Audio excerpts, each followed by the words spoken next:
We muted him. Here we go. Funny turns. Act 1, Scene 1. The aroma of cooked breakfast pervades the room's warm and homely atmosphere. You Can't Be True to Two by Charles Kuntz plays as the curtain rises. A handbell tinkles from upstairs. Alice enters from the hallway with a tray.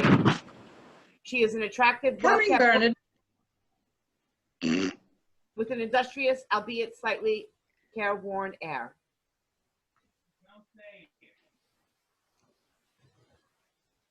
Coming, Bernard.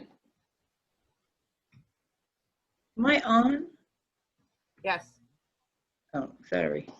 Am I supposed to say something? Oh, yes. Oh, coming, Bernard.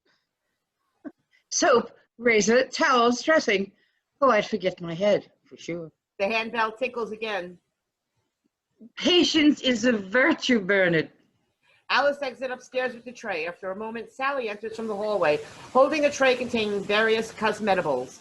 She is prettily fresh-faced and carries a gentle, naive air about her. She wears a plain dress over which she wears an apron decorated with the motif of a rolling pin. She sets the items from the tray on the table.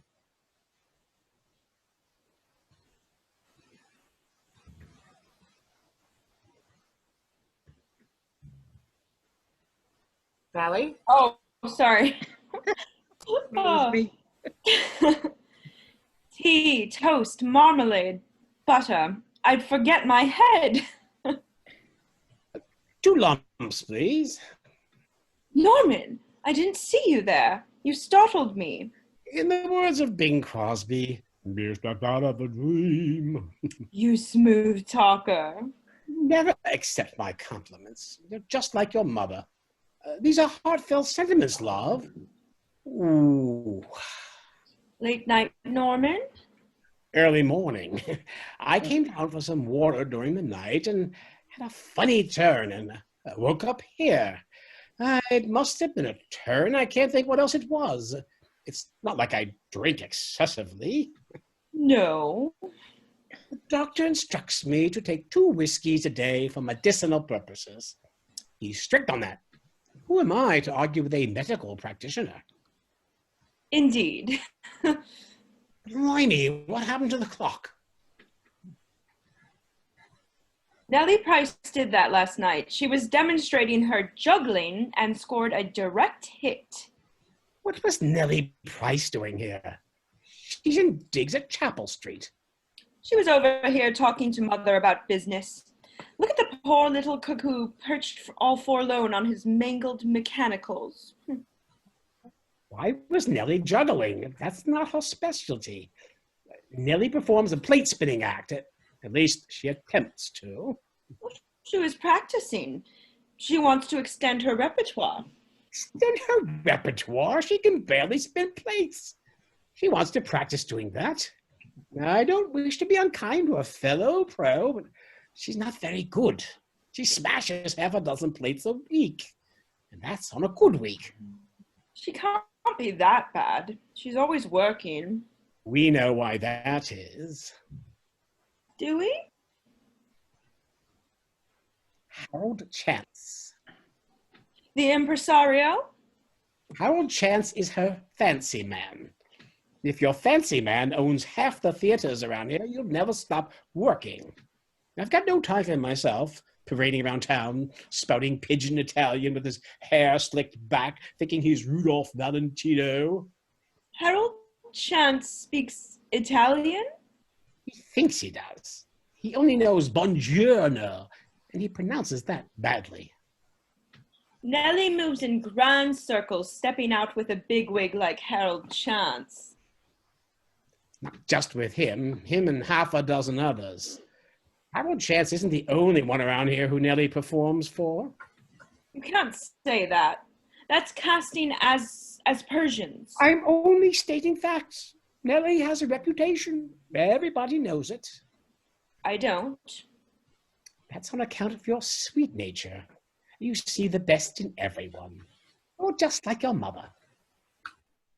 You don't think? Go on. You don't think your opinion of Nellie might be influenced by the fact that she's your ex-wife? That has nothing to do with it. If Nellie's plate spinning was exemplary, I'd be the first to say. But it's not. It's appalling. And judging by the state of the clock, her juggling's not much better. Nellie was kind to me. She gave me these. Look, ever so posh. Nellie's generous-hearted, I don't deny that. Just don't get married to her. And don't let her near your clocks. How about some tea and a toast? I've made that orange marmalade that you're partial to. I'm a sucker for your comestibles. You should flog them down Union Market. A penny a jar, you'd make a fortune. They're not good enough for that. They're champion.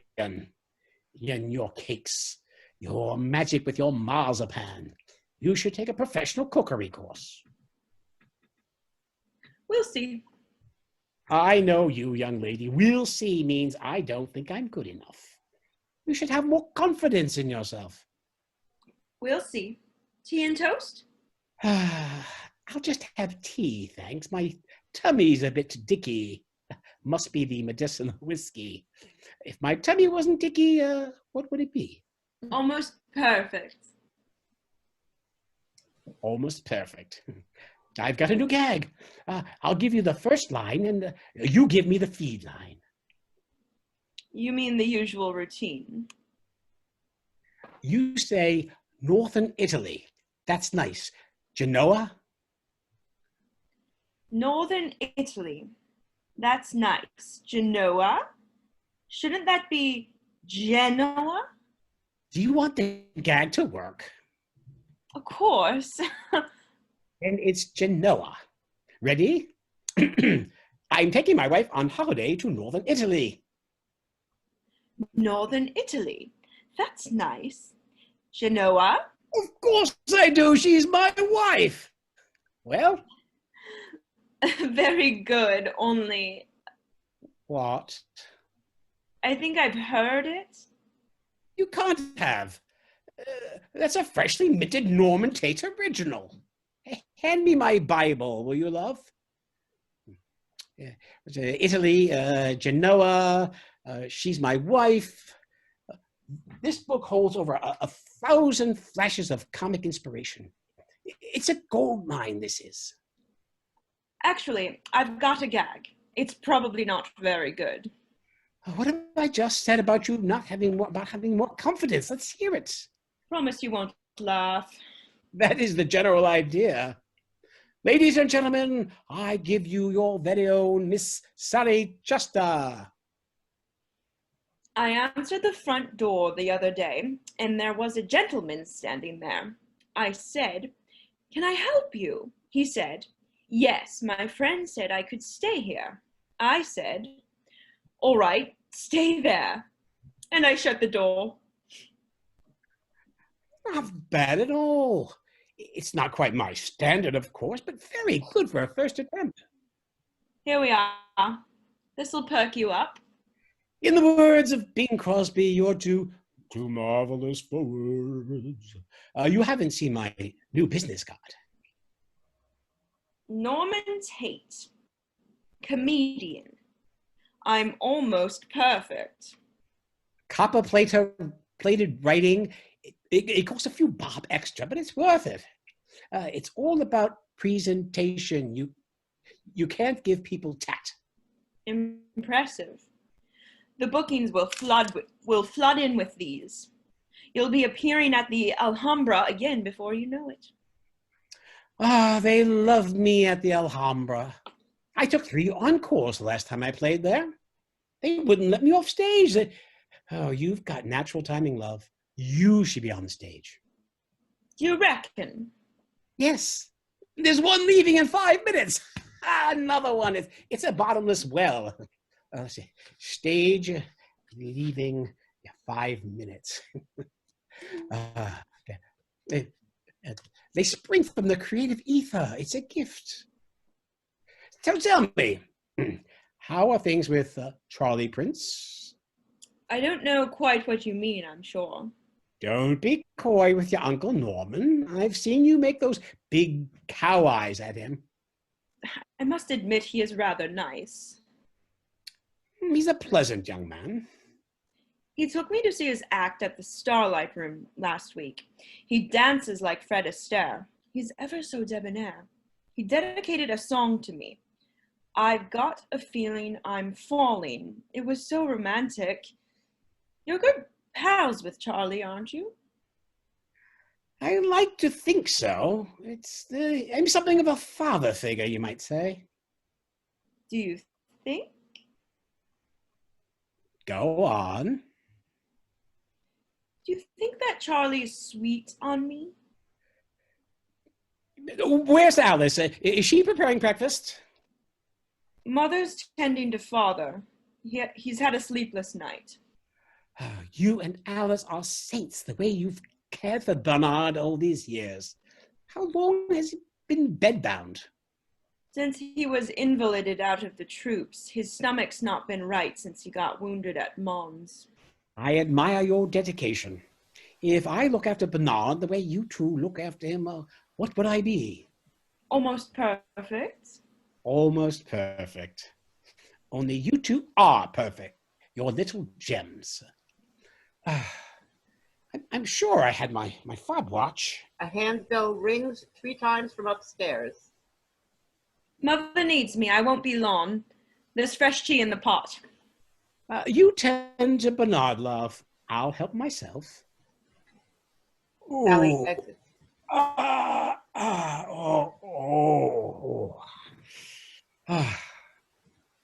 He checks that no one is around, moves to the bureau, pours a slug of sherry in his teacup, and settles back into his armchair. After a brief pause, Charlie creeps furtively downstairs. He doesn't notice Norman.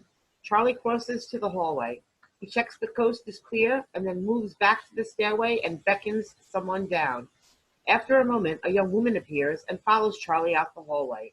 Charlie waves him off. A brief pause. Charlie enters, sits at the table, pours a tea and drinks. Norman observes him for a long moment. Have a nice night.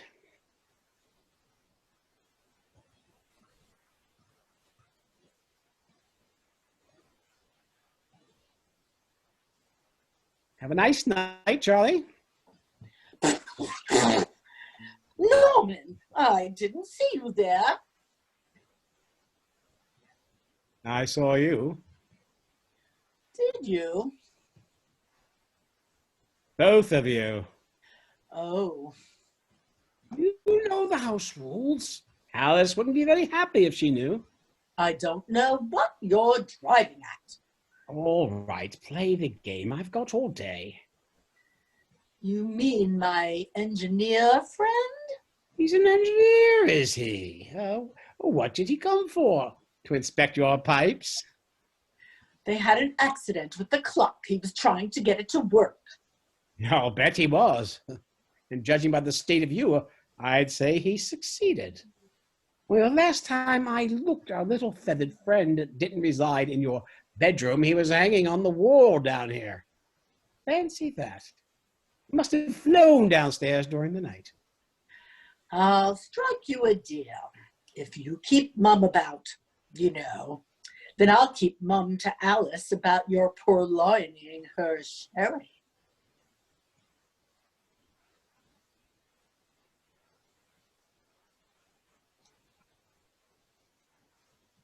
Norman, I think it's you. Okay, I didn't hear the line. Okay. I'll pretend I never heard that. You're always sneaking a swift one. Don't deny it.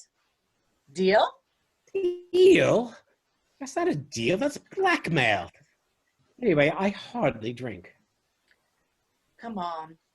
This is me you're talking to, your pal. Do your pal a favor. I shall acquiesce this once, but don't do it again. Alice runs a respectable establishment. It's a boarding house, not a knocking shop. I knew I could count on Mr. Almost Perfect. And another thing, don't lead young Sally up the garden path. Now, I know which side of the ballroom you dance, but she doesn't. How do you mean? You're giving her false hope. You mean she's sweet on me? She has palpitations every time you're in the vicinity. We're fast friends, but I thought that's all we were. She's besotted. If you take her to your shows and dedicate songs to her, what do you expect? You need to make it clear that you're just friends and nothing more. It's only fair. But break it to her gently. She's got enough on her plate looking after her father without you leading her up Queer Street, if you'll excuse the vernacular. I appreciate the advice. Dispensing advice is one of my many talents. I'm a multi-talented artist. I wish someone would tell my agent. Has your agent found you any work? I think my agent thinks I'm dead. I can't remember my last engagement. Bookings have been slow in the past, but never this bad. I'm Morasic. I'm behind with the rent. I can barely afford the pub. I'm not flush, but I've got my residency at the Starlight Room. If it helps, I could loan you a few quid. There would be no rush to pay it back. Now, that's very kind, Charlie, but I make it a rule never to owe money to anyone, unless it's to the White Bear. I tell you what would help, if I got booked at the Alhambra again. If I got booked at the Alhambra again, what would that be? Almost perfect. No, a bloody miracle, that's what.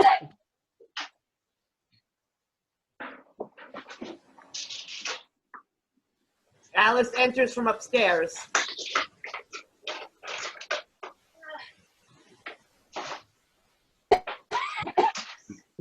Morning, Charlie. Morning, Norman. Morning, Mrs. C. What a becoming dress. You look just like Katharine Hepburn in Morning Glory. Oh, bless you. It's the divine Alice Chester, the landlady from heaven. Oh, I bet you say that to all the girls. Only to the angelic ones, and there's none more celestial than you.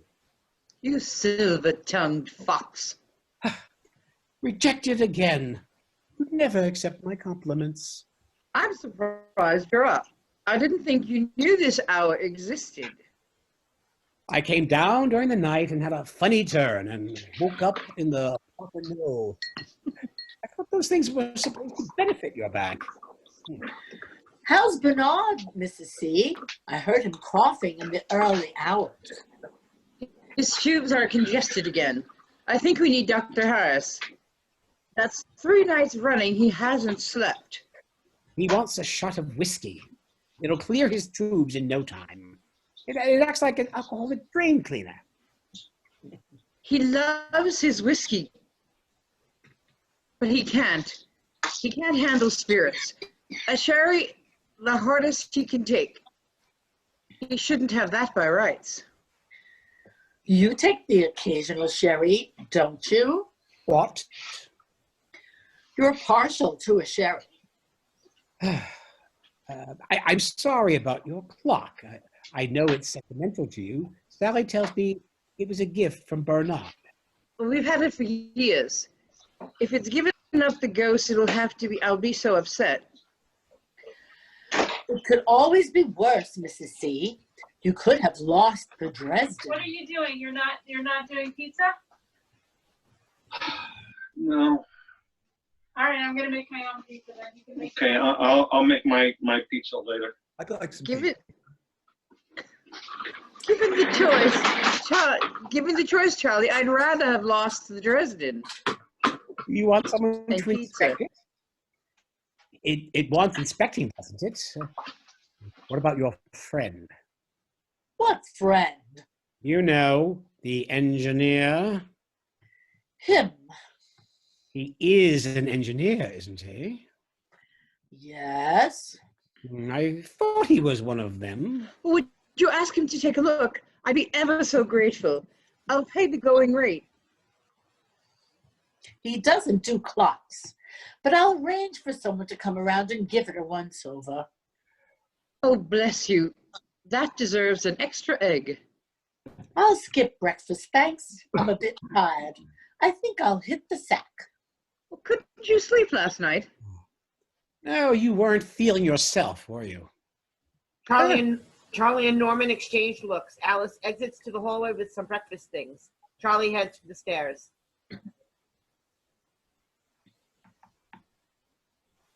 Sally enters from down the stairs. Morning, Charlie. Hello. Romantic voyage is on at the Gaumont. Do you fancy going? Not really. What have I said? Don't worry, love. He's just tired. Ignore him. I'm sorry Bernard's poorly. His tubes are blocked. I'll fetch Dr. Harris once my chores are done. The doctor will sort him out. He'll be right as rain once the doctor's been. What will he be? I only asked a question. Sally exits morosely to the hallway, passing Alice as she enters. Norman, do you have a moment? For a goddess like you, I have an eternity. Oh, get away. You never accept my compliments. What's a man to do? I hear that you're not too healthy at the moment. I just had a funny turn. I hardly drink at all. I mean work-wise. I gather bookings are a bit on the slow side. I'm sure they'll pick up soon. So money's tight. Put it this way, love. When I open my wallets, moths fly out. Which would explain why you're behind with the rent.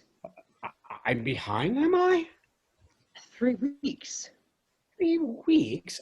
Are you sure? Well, I can check if you'd like. I thought it was 4. That's a bonus. Things are picking up already. The thing is, we couldn't wish for a better lodger. You've always been the perfect gentleman to me and Sally. I set a lot of store by that. I'm very fond of you. You're like family to me. The feeling's mutual, and you're as honest as they come. When bookings improve, I know you'll square things. So for the moment, I'm happy for you to pay what you can when you can. In the words of Bing Crosby, you can bet I'll settle my debt. I don't know that one. I made it up. Alice, you're a landlady in a million. Most landladies are as hard-boiled as the eggs they serve at breakfast. By the way, you haven't seen my watch, have you? I'm afraid not. There is one other thing. A matter of some delicacy. If you want payment in kind, I'm afraid it goes against my principles. Actually, it concerns Nellie Price. Oh. Nellie's Oh. digs have been condemned, and she needs accommodations. She asked if I had room, Which you do. which I do, and, well, she's moving in tomorrow morning. The Skegness Sextet have canceled. I have to fill the rooms. No need to explain. You are running a business. I know it's not ideal, what with your divorce and everything. We'll manage. Anyhow, if I know Nellie, she'll just ignore me. No change there, then. Thanks for warning me, for telling me. How about a tasty breakfast? Sally baked a fresh loaf. I can whip up an omelet, throw in some mushrooms, perhaps some of my black pudding. I'll skip breakfast, thanks. I feel a bit... Is your tummy crook? I'll fetch some bicarb. That'll solve the problem. It'll take more than bloody bicarb. Norman Boyle, next time I propose upon a session at the White Bear, promise me you'll seize my magic scarves and tie me to the table. Bread, lovely. Soak up the sauce. Oh, that's where it went. That was some bender we took last night. The brandy flowed expeditiously. I've requisitioned a gag for he stole from Tommy Binder. Kleptomania. Oh, isn't that serious? Not really. When it gets bad, I take something for it. Oh, you all right, boy? Oh.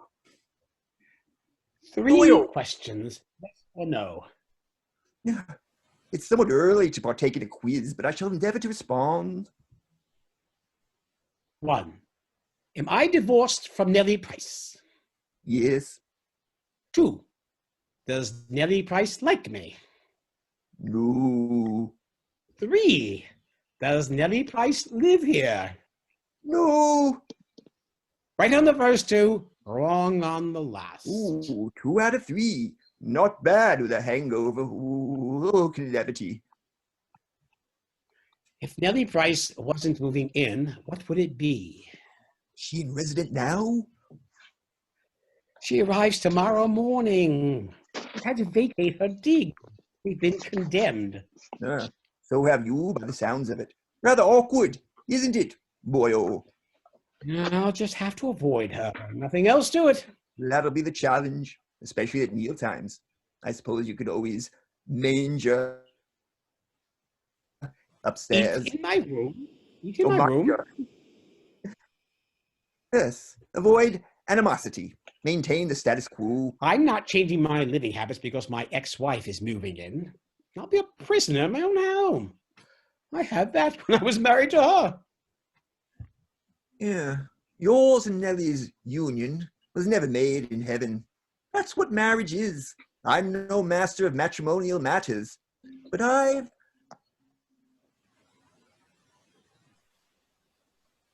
well matched. I suppose we were in a way. She always did what she wanted, and I always did what she wanted. Sally enters from the hallway with a tray and proceeds to clear the table. She is upset but attempts to hide her emotions.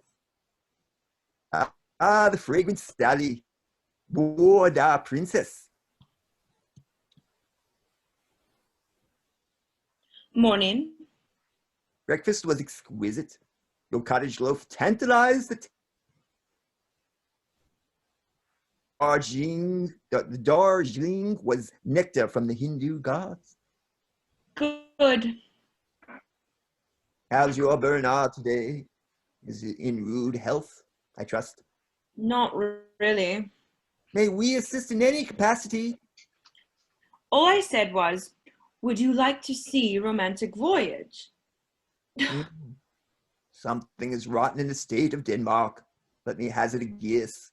Charlie. Bingo! Yes, I thought I recognized the symptoms. I shall retire to my boudoir to peruse the sporting life. Oh, I almost forgot. CNN from TuneIn. You found my watch. That's a relief. Not true. Where was it? Now we know COVID-19 killed someone in the Bay Area more than 3 weeks ago. The fatality on February 6th was a 57-year-old woman. Word of advice. No matter how desperately one desires a libation, one should never pause one's possessions in order to obtain one. I didn't. Meanwhile, Delegate at pleasure. It must have been a bender. It was the mother of all benders. So how come you have it? The landlord at the White Bear, a fellow Taff. I crossed his palm with silver and he sold it back to me. You did that for me? You would reciprocate were our fortunes reversed. You're a true friend. I can't reimburse you for yet. No need. But I will repay you. You'll do no such thing. I'm working. You're not. But do me a favor. Don't make a habit of it. My pockets aren't that deep. And and kleptomania. It's a decent gag. Append it to the Bible. He exits upstairs. Norman is almost overcome as he studies his watch and reflects on what his friend has done for him. A handbell tinkles from upstairs. Sally enters from the hallway, still upset. She stops briefly to compose herself and then exits upstairs. Scene 2 the next morning. Alice enters from the hallway with a tray and proceeds to clear the table. She is drawn to the clock. As she inspects it, a piece of trim comes off in her hand. She is suddenly swept with emotion. I found another of Victor's magic scarves in the scullery. Goodness knows how it's got there. These things have a life of their own. What's wrong?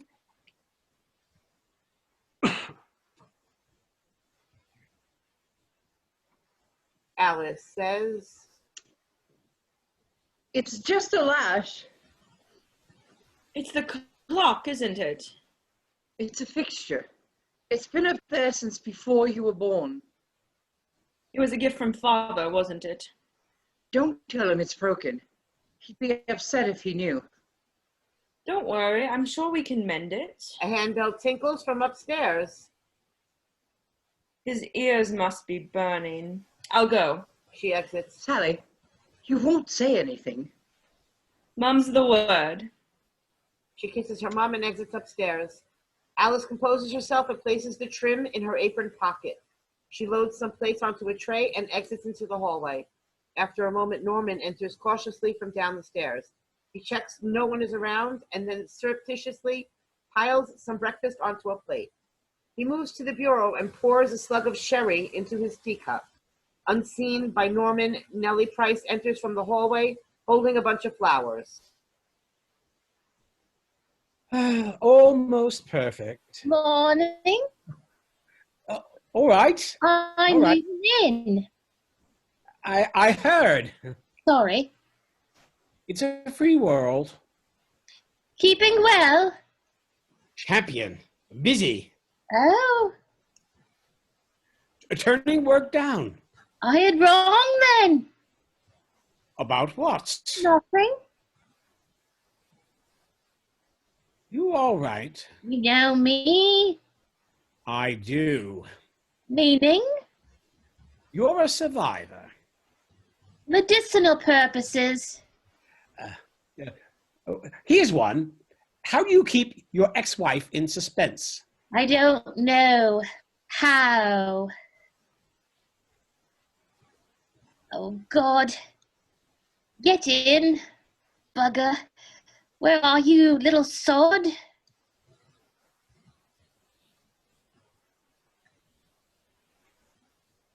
Alice.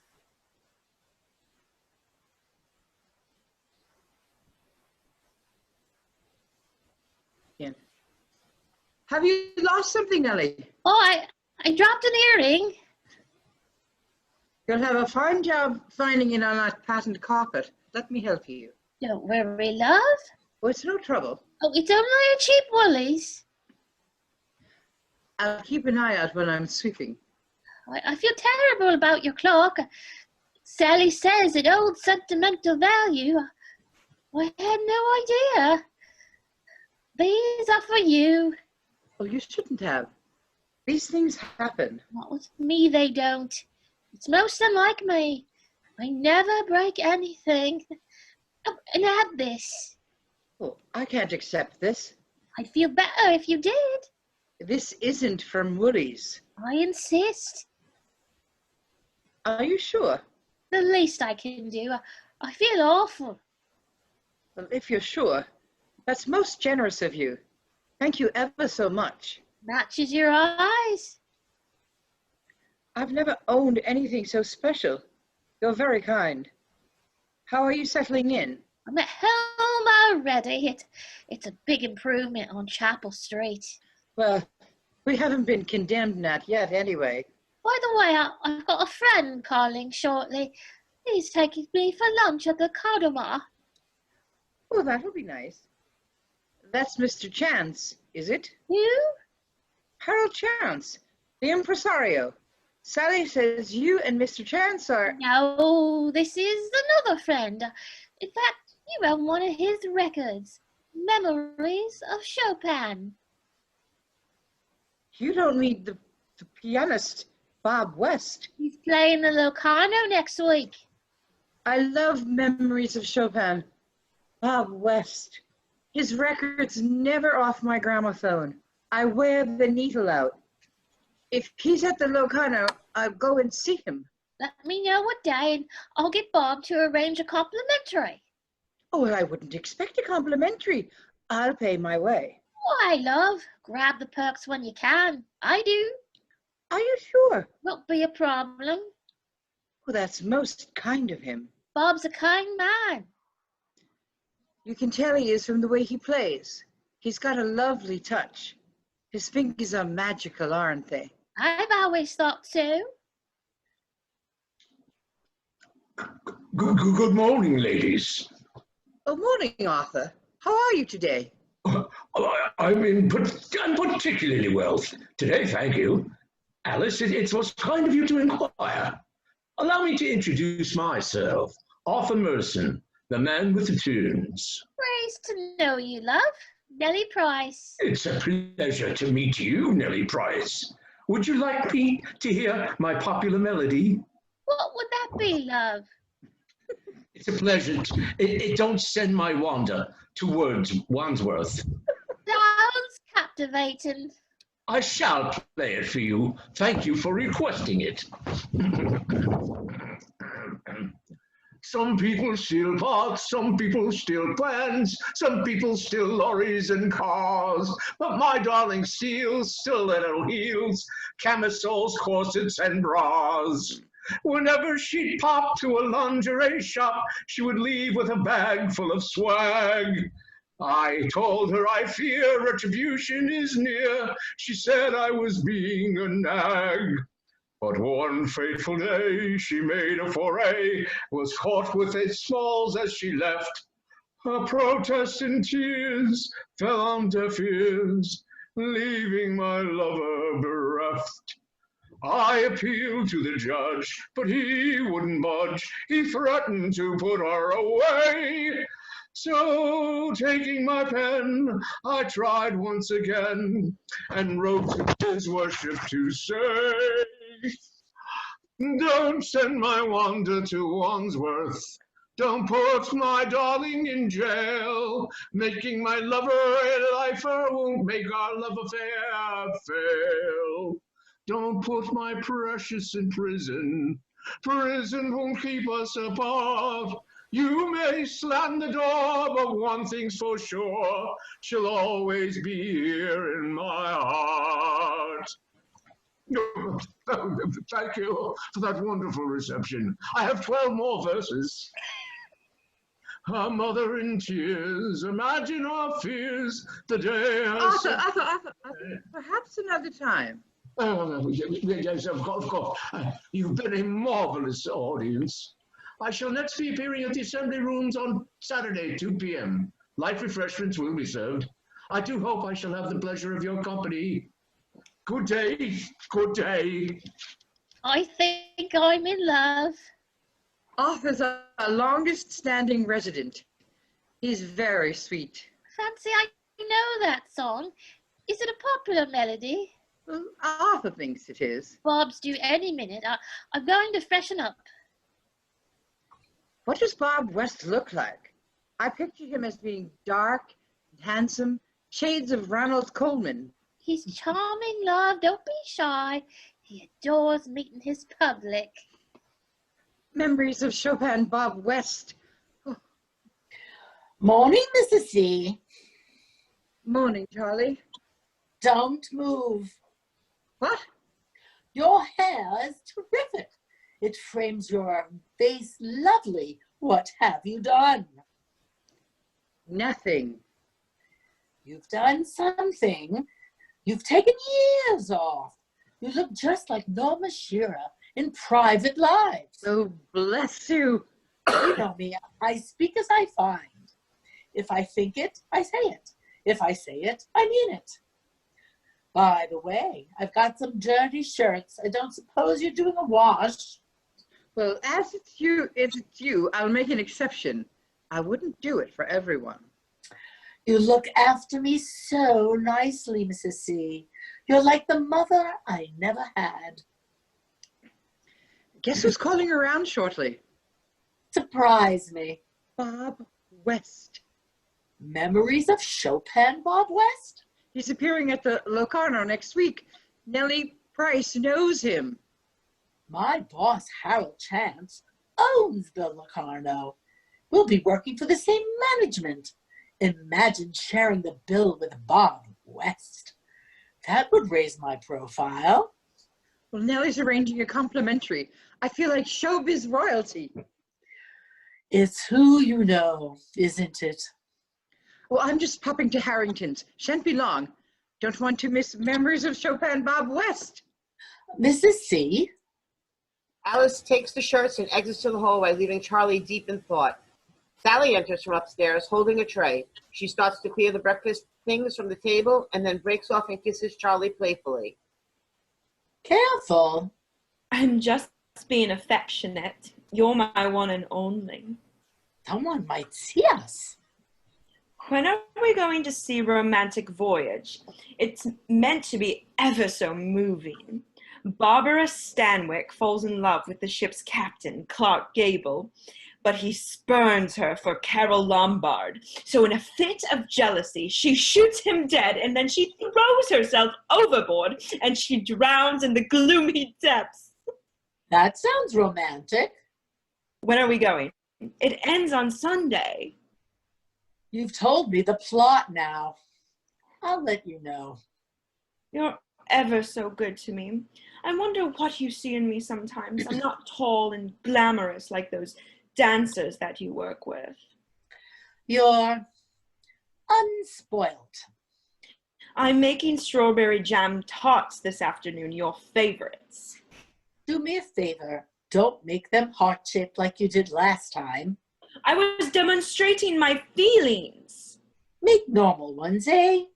Better safe than sorry. Say again what you said last night. Remind me. You remember about true love lasting forever. It was so specific. I think it's best if you keep quiet about that, especially to Norman. I'm proud to be your one and only. Let's make it our secret. Our secret? How exciting. Say it again, though. Oh, da, my lovelies. How fair my princess upon this merry morn. It's Mr. Conjuring with comedy. I thought you'd be sleeping it off the way you poured yourself through the front door last night. I shall ignore that remark. You left the door on the latch. Anyone could have walked in. We could have been murdered in our beds. Don't worry, I locked it. You drink too much. It ruins you. My father drank like you, and he died at 32. My father lived to be the age of 95. Did he drink as much as you? No, he minded his own business. What breakfast delights are on offer, princess? I'm sorry, Victor. I'm clearing away. Calamity. You wouldn't be a sweetheart and do me a soft-boiled. No, she wouldn't. Meal times apply to everyone, even to hungover Welsh magicians. If you want to make that badly, why don't you perform a trick and make one appear? Why don't I perform a trick and make you disappear? That reminds me, I discovered this down the sofa and this in the kitchen. If I had a tanner for every one of these, I could retire to Blackpool. Ooh, can't imagine how they found their way there. Thankfully, I possess an ample supply. The show will always go on. Indubitably. That's a good thing, is it? Someone's got out of bed the wrong side this morning. Who's rattled your cage? Don't be so beastly. How about a nice cuppa? Yeah, in the absence of a soft-boiled, a Darjeeling will suffice. Thank you kindly. I observe your auditory apparatus are adorned with novel accoutrements. Pardon? Your new earrings. Nellie Price gave me these. Wasn't that generous? I love how they sparkle. Oh, they're most striking. And their luminosity is matched by the pulchritude of their owner. Where is our almost perfect friend? Has he surfaced yet? His door's open. I think he's out. Here we are. This'll perk you up. Ah, that's efficiency for you. Well, you should be employed as a nippy at Lion's Corner House. You'd earn a king's ransom in tips. I prefer to work here. And look after charming young gentlemen like you. Flattery will get you everywhere. Oh, the shares. What's moving? Newspapers are stationary. That was a joke. No, it wasn't.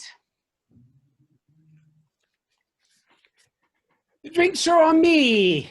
The drinks are on me, my friends. Large ones all around. In the words of Bing Crosby, I'm in the money. Ooh, I detect a welcome note of positivity. I knew those new business cards would do the trick. You've landed a booking. Well done. So your agent came up trumps? I'm working Tuesday to Saturday next week. A marvelous, boyo. You can drink at the White Bear and we'll walk out with your watch. And I can settle my debts. I say, have secured 2 10-minute spots at the Locarno, 14th to 18th inclusive. Please confirm by return. Bob West is playing the Locarno. That means you'll be supporting him. Memories of Chopin Bob West. He's a big draw. Influential people might attend. It could effectuate further employment. They might book me at the Alhambra again. I went down a storm the last time I played there. I took 3 encores. Get your Bible batch. I'll listen to your act. I've got some freshly minted one-liners. You love them. Here's one. I got a new car for my wife today. Oh, that was a good swap.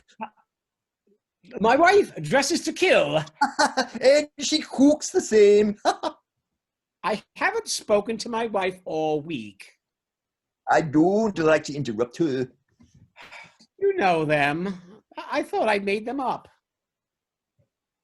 Norman, there you are. In the words of Bing Crosby, I'm in a dancing mood. Someone's happy. If I got a booking, what would that be? Wonderful. What is it? Only the Locarno with Bob West. Memories of Chopin, Bob West? I'm supporting him for 5 nights, 2 10-minute spots. It's not the Alhambra, but it's work. It might lead to more bookings. I made up. That's topping, isn't it, Charlie? Terrific. This calls for a celebration. I've got a bottle upstairs with my name on it. Anyone care to join me? Ooh, nothing would give me greater pleasure, boyo. But I make it a rule never to drink before midday. What time is it? 9:15. Ah, that's close enough. Lead on, my lovely. Norman picks up his Bible and he and Victor exit upstairs. Imagine appearing with Memories of Chopin, Bob West. Think of the exposure. Wouldn't it be wonderful if it led to bigger things? Yeah. A handbell tinkles from upstairs. Duty calls. There's a gentleman arriving shortly. If I'm indisposed, will you answer the door, please? Who is it? Mother said I'd find out soon enough. She sounded excited. It must be someone important. The front door knocker sounds. That's probably him now. I'll get it. It's an honor to have you here, Mr. Chance. It's not every day we entertain a famous impresario. Harold Chance. This way, please, Mr. Chance. Mind the aspidistra. Can I offer you a cup of tea in a bone china cup, Mr. Chance? Perhaps a slice of homemade sponge? It's my grandmother's special recipe. Harold respectfully declines. Really enough for you. Sorry. She bobs a curtsy and exits upstairs. Harold lays his hat and cane on the table and inspects the room. He runs 2 fingers across the bureau and reacts agreeably to discover his fingers are spotless. He casts a doubtful look at the cuckoo clock, then picks up Bob West's Memories of Chopin record and nods approvingly. He checks his watch and sits. Arthur enters from the stairs and moves to the piano. He settles himself, raises his hands, flexes his fingers, and plays an opening chord. Harold coughs loudly. Arthur looks at him. Harold shakes his head and wags his finger in the negative. Arthur exits crestfallen to the hallway. Charlie enters from down the stairs holding some sheet music. I can't stop. I have to hone my act. You know me. Rehearse, rehearse, rehearse. Oh, morning. Buongiorno. Look at the state of my dots. Beer stains. Musicians, eh? You're a turn, are you? Song and dance, man. I'm resident at the Starlight Room. Do you know it? Terrific venue. Very efficiently run. I'm leaving soon enough. Onwards and upwards. Now, where are you headed? I've been offered a residency at the London Hippodrome. 2 15-minute spots. You don't turn down the London Hippodrome. Don't get me wrong. The Starlight treat me nicely, but I'm ambitious to move on. Oh, there's no harm in ambition. Who owns the Starlight Room? Harold Chomps. He's the top man around there. He's very highly respected. Do you know him? I've heard of him. Excellent management. I couldn't wish for better. What's your name, lass? Charlie Prince. The Prince of the Soft Shoe Shuffle. So, what would keep you? Induce me to stay, you mean? I suppose the only thing would be greater exposure. Such as? For example, Bob West is playing the Locarno next week. If you must know Bob West. Harold, Memories of Chopin. Yes. He's a big attraction, but I pull the crowds myself.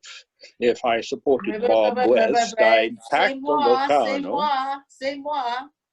They'd be standing. He's a big attraction, and I pull the crowds myself. But if I supported Bob West, I'd pack I the lost Locarno. it. They'd be standing at the back. Third down, page 15. You were reading her line. You're Harold. She's Charlie.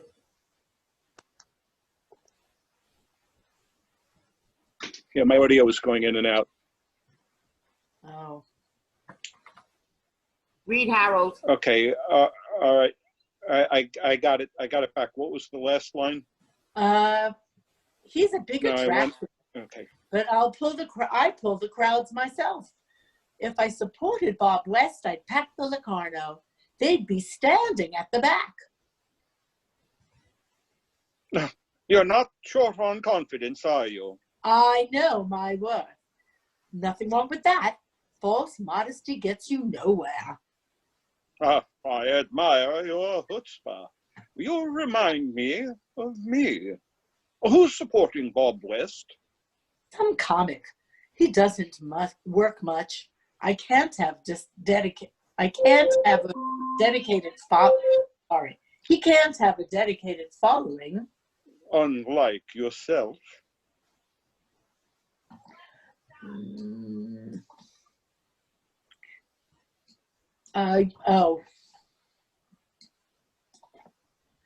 You said that, not me.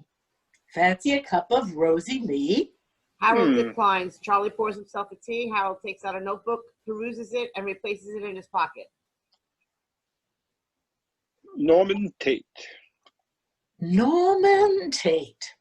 Who's that?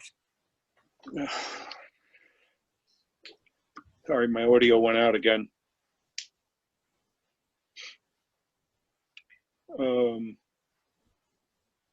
Say it again, Gail.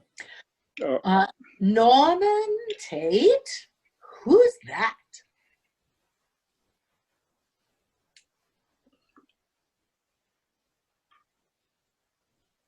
Yeah, read my lines for a bit until I can get the audio back.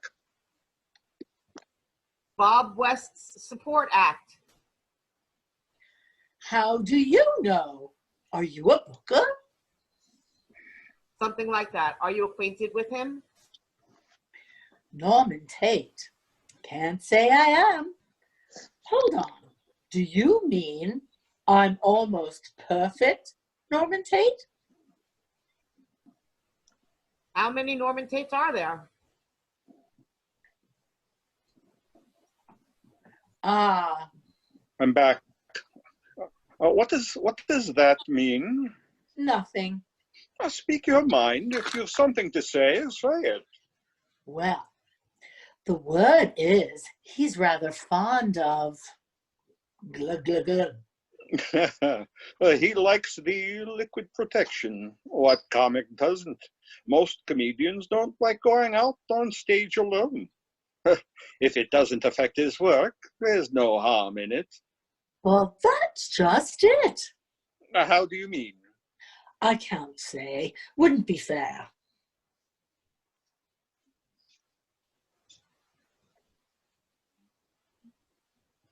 Sally? Sally enters Is it from upstairs. Nellie here? I thought she'd be down by now. Shall I give her another knock, Mr. Chance? Bueno. Pardon? If you please.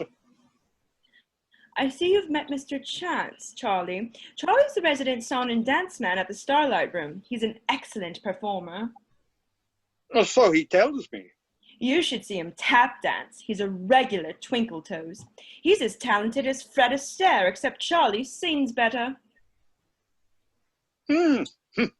She should be your agent. No, you can't be. I can't be what? Sally called you Mr. Chance. You're not, are you? I'm not what? You're not my boss, Harold Chance. Pleased to meet you. I'll be blowed. What are the chances? It's an honor to meet you, Mr. Chance. It's a good thing I spoke well of you, isn't it? I might have talked myself out of a job. So, this comic, Norman Tate, you were saying? No, I can't speak ill of a fellow pro. It's not right.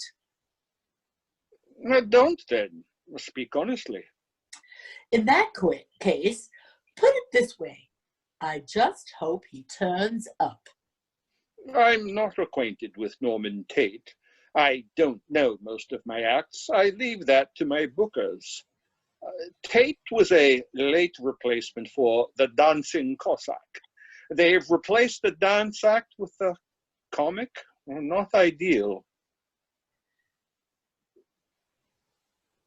Sally enters I'm from ever so downstairs. sorry, Mr. Chance.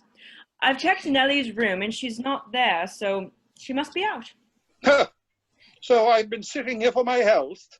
I will bid you good day. Excuse me, where did you get those earrings? They were a gift from a lodger. They're striking, aren't they? Striking, yes. Good morning. I'm so pleased I've caught you. I'm Alice Chester. I run the lodgings. Oh, immaculate. Pardon? They're spotless. Not that you visit many boarding houses. I imagine you frequent hotels mainly. Mainly, yes. Actually, I was just leaving. I'm a big fan of yours. In fact, I'm going to your show next week. Oh, I trust you'll enjoy it. I'm presenting several shows. Which one are you attending? Well, I'm not quite sure, either Wednesday or Thursday. Thank you for the complimentary, by the way. Most generous of you. Complimentary? Before you take your leave, would you be so kind as to do the honors? I just lost my page. Crap.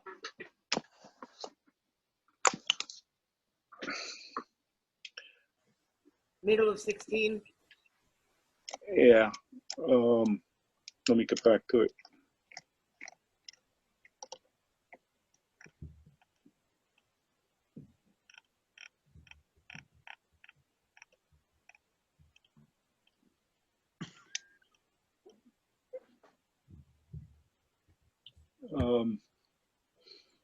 Oh, you want me to sign this?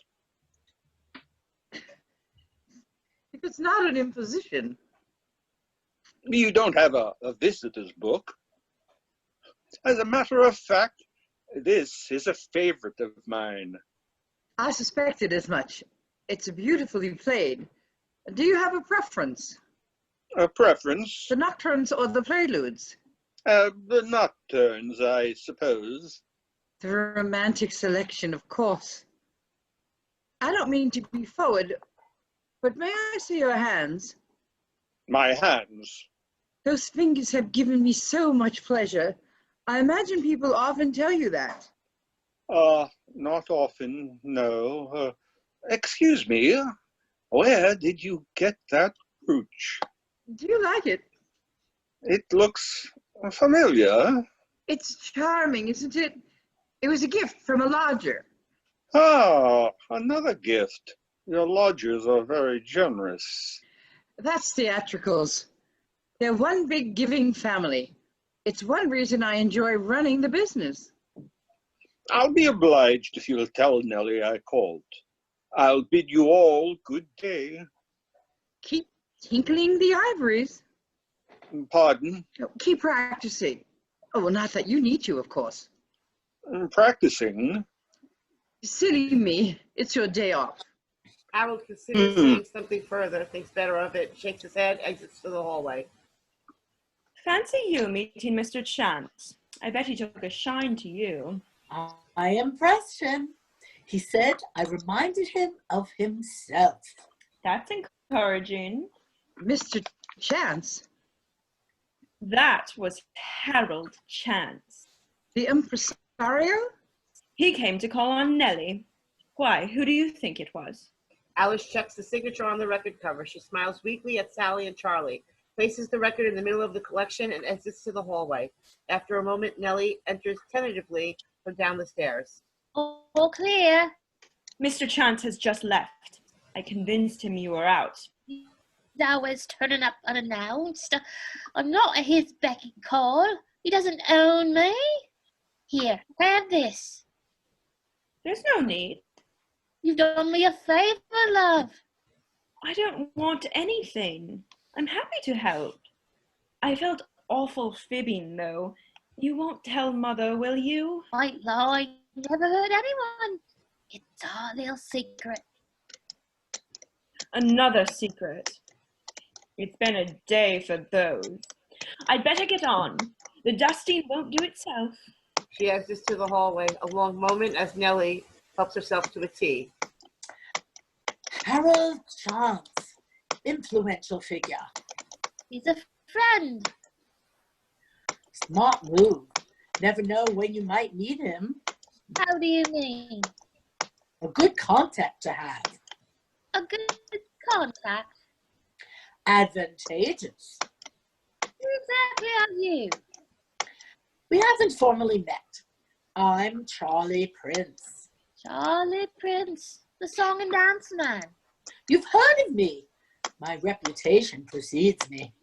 It certainly does. I don't know you lodged here. I work at the Starlight Room. I know, with my young dancer friend. Your dancer friend? Sophie Jackson.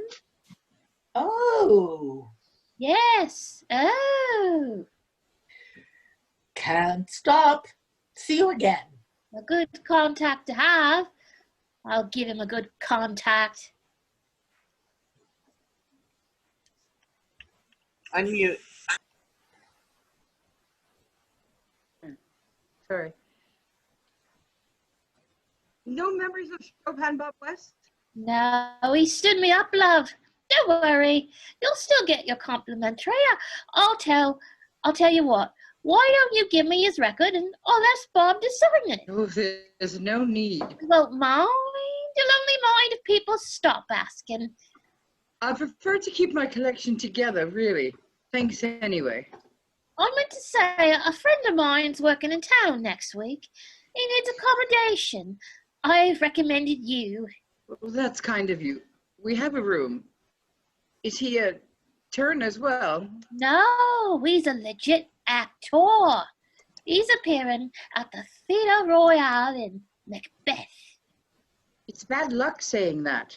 What are you saying, Macbeth? You said it again. Darling, if I worried about every theatrical superstition, I'd never get out of bed.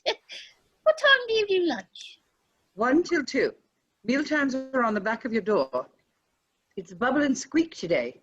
Will you be joining us? It looks that way. I think the Cadamar has gone west. Perhaps Norman will show his face. I think he's avoiding me. I hope it'll work out with you both lodging here. I wouldn't want an atmosphere. I don't have a problem. Still quite fond of him. His drinking's the problem. I married him, not a bottle. I hear he's not been working. Well, he's having a dry patch. I can't think why. He took 3 encores at Alhambra. He must be very good. He's never let anyone down. See you at lunch. She exits upstairs. Alice moves to the clock. She inspects it and starts to become emotional again. A handbell tinkles from upstairs. After a moment, it starts to ring almost constantly. Alice doesn't register it. What's up with Father? I'll go. Patience is a virtue, Father. I think we need Dr. Harris. What's wrong? He's acting weird. I've never seen him like it. Oh, let me see. Alice moves purposely toward the stairs as Norman and Victor pour themselves merrily into the room. Oh, lady of the house, you must annex our celebration. My adroit associate has secured a remunerative position. He's done what? I've got a job. Good. Decidedly unimpressed. Father's having a funny turn. Ooh, may we assist in any capacity? Yes, keep the noise down, please. The bell stops ringing. Shh. Sally, can you come up? Coming, Mother. That drop of whiskey won't cause Bernard any harm. Do him a bit of good. It's about time he enjoyed himself. It's all about timing. I agree. What is? Life. Life is all about timing. If it's meant to happen, it will happen. When it's meant to happen, and if it's meant to happen, it will happen then. I agree. With what? With what you just said. What was that? I have absolutely no idea. No. Comedy is the same. Comedy is all about timing. What is the secret of comedy? I don't know. What is the secret of timing? What One for the Bible. What have you done to Bernard? He's off his head. He needed cheering up. He's drunk. I can assure you he is not drunk. We're drunk. You know Bernard can't drink. He can drink. He knocked it back like a trooper. He was a trooper. Well, that explains it. For God's sake, you know he mustn't touch alcohol. Alice, I've not heard you blaspheme before.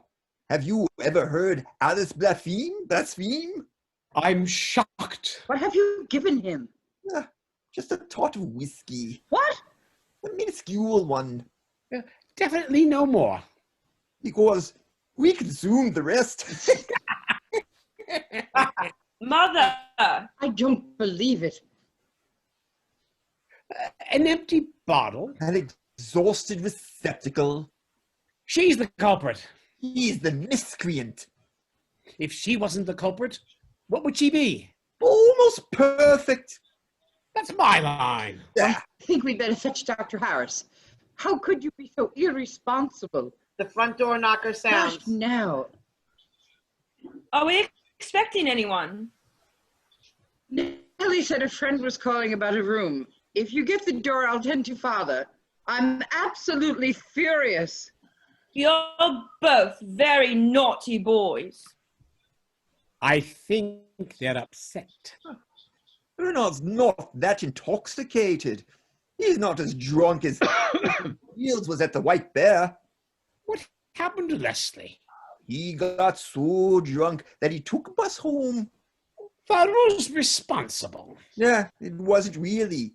He's never driven a bus. In the Bible, Norman. Coming down here. A girl can't apply her makeup with all the ruckus going on. You two, I should have known. What have you done now? Norman and Victor point accusingly at each other. Arthur enters from the hallway with Lawrence.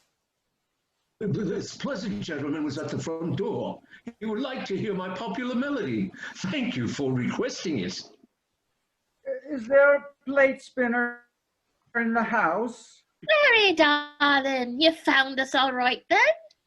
Eventually. I'm not too familiar with this side of town. And seemingly the cabby wasn't either. Anyway, I'm here now. Telly, love, this is the friend I was expecting. You better watch him. He's a charmer. Good morning. I'm Lawrence Mason. I understand you have accommodation. Mother will be down shortly, Mr. Mason. She'll attend to you. There's a spare room going next to mine. Perhaps he can have that one. Sounds like a good idea. Excuse me, Mr. Mason. Don't I know you? Father's fallen asleep. I'll let him rest. Perhaps we shouldn't trouble Dr. Harris after... Oh, you. Hello. Alice? Oblivious to everything, Arthur starts to play and sing the closing lines of Don't Send My Wanda to Wandsworth. You may slam the door, but one thing's for sure, she'll always be here in my heart. Blackout. Intermission. Act 2, Scene 1, the next morning. It's Been a Long Time by Charlie Kuntz plays as the curtain rises or the lights fade up. Victor, Lawrence, and Nellie are sitting at a table eating breakfast. Victor is patently hungover. Lawrence is observing him with detached amusement. Pass the sauce, darling. Not hungry. Pass your egg. No. Darling. I'm a brandy drinker. I should know better than to imbibe whiskey. You want some fresh air in your lungs. Keep clear your bumps. A walk might palliate the pain. I shall take a constitutional by the canal. The weather is somewhat inclement. If I fail to return in 10 minutes, send a search party. We'll send a Saint Bernard. You can have his brandy. Oh. Are you covered in that kipper? Tar. Still got the same healthy appetite. No. So, fancy you and Alice being acquainted. I recommend my digs to my old flame. You turn up and you bump into your old flame. One of them. Small world. When did you see her last? Over 20 years ago in another life. I have to say I'm surprised. Why? You don't think she's my type? Darling, everyone's your type. I'm surprised at Alice. I'm the last person to moralize, but I thought she was married. She was. What about Bernard? Bernard was away fighting for king and country. It gets worse. I know how it looks, but there were extenuating circumstances. Really? Yes. There always are.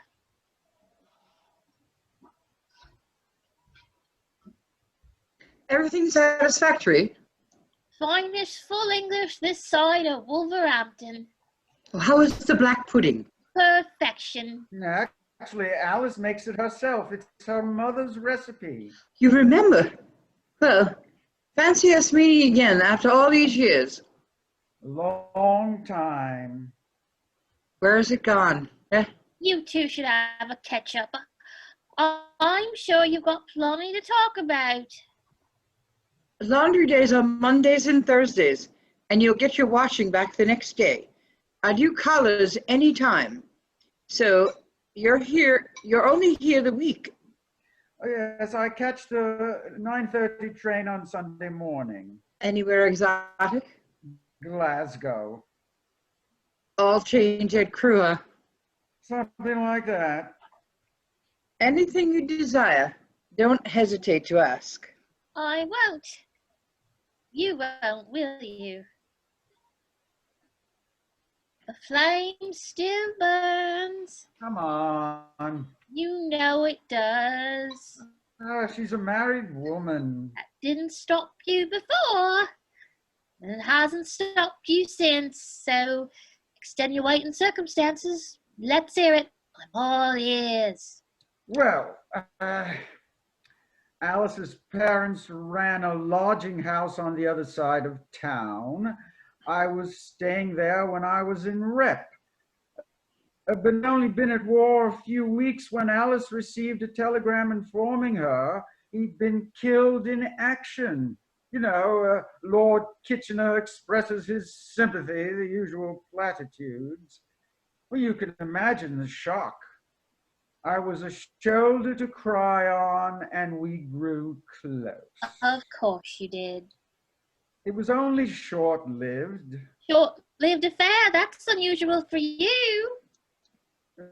No, it wasn't an affair.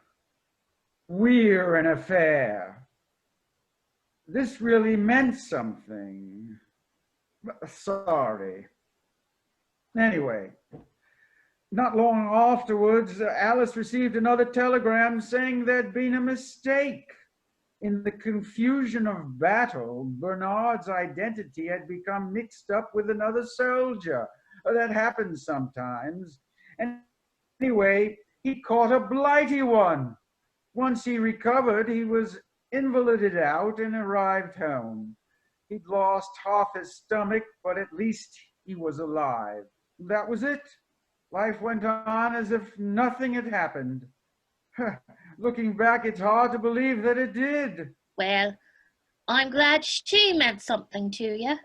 I'm sorry for what I said just now. Forget it. It wasn't meant like that. I know what you meant. It came out wrong. Just drop it.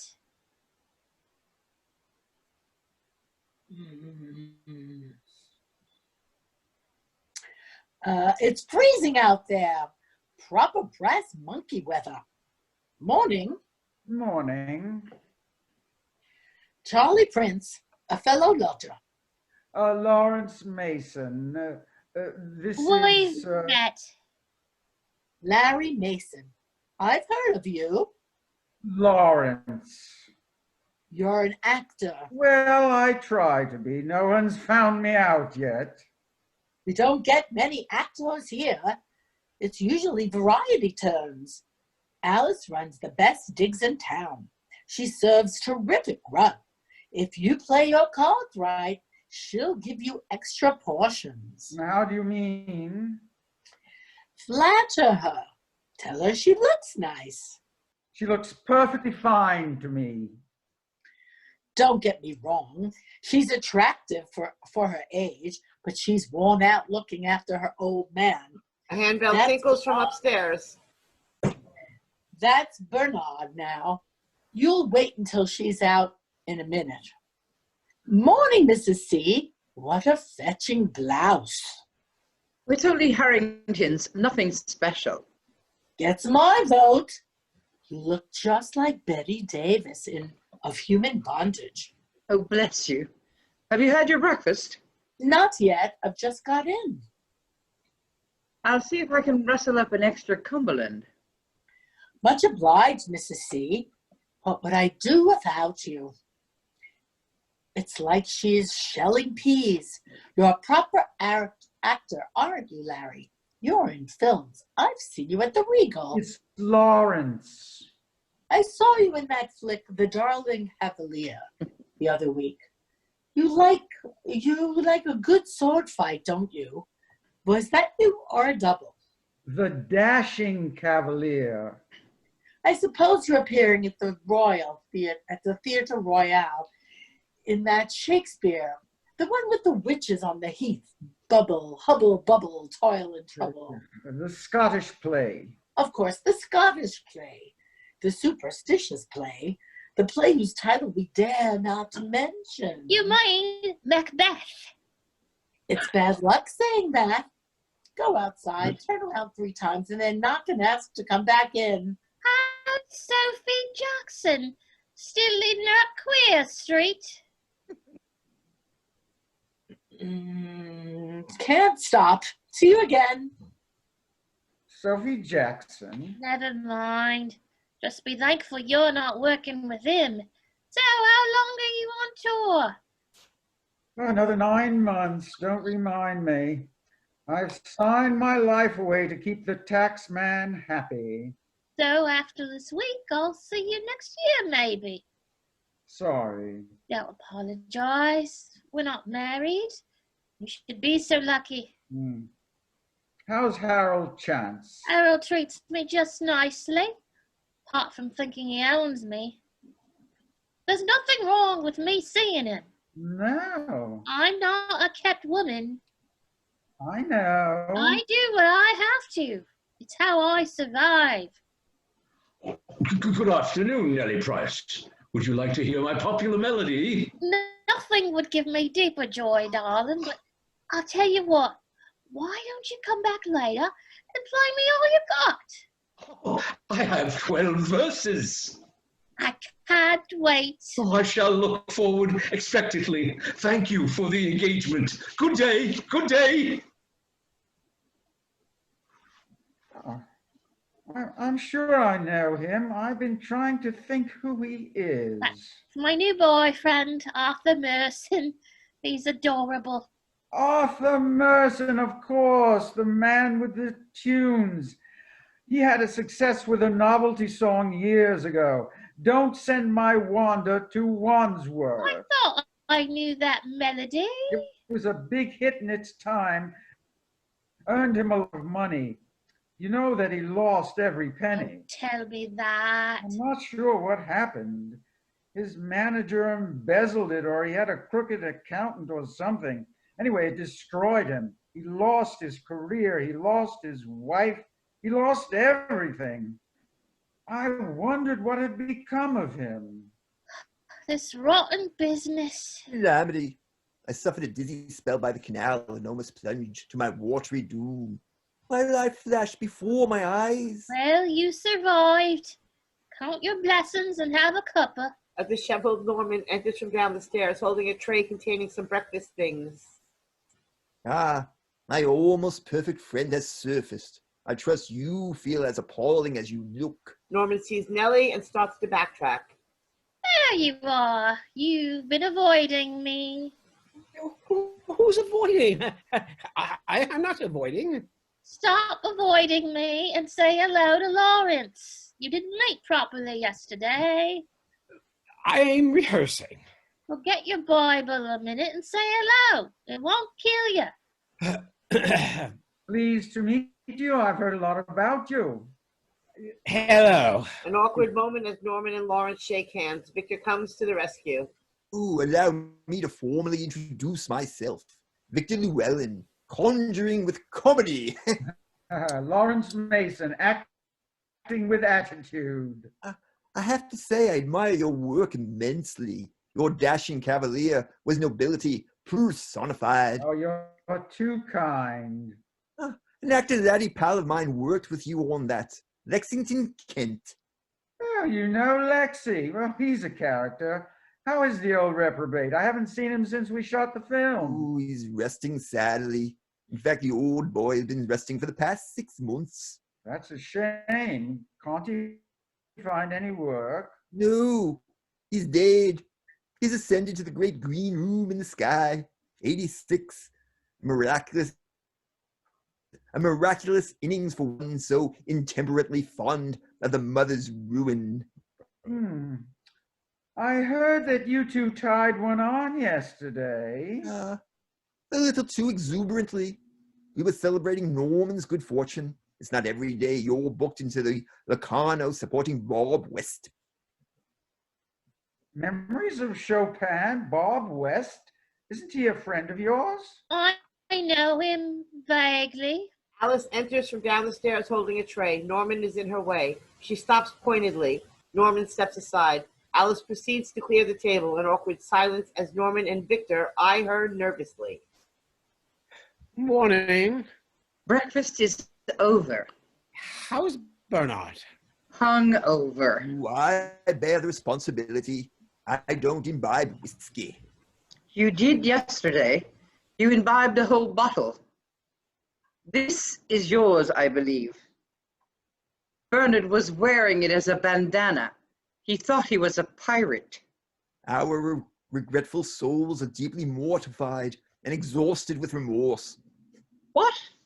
We repent profoundly, and we avidly desire your exculpation. Can't you speak English? We're very sorry. Rest assured, there shall be no repeat performance. Oh, I trust not.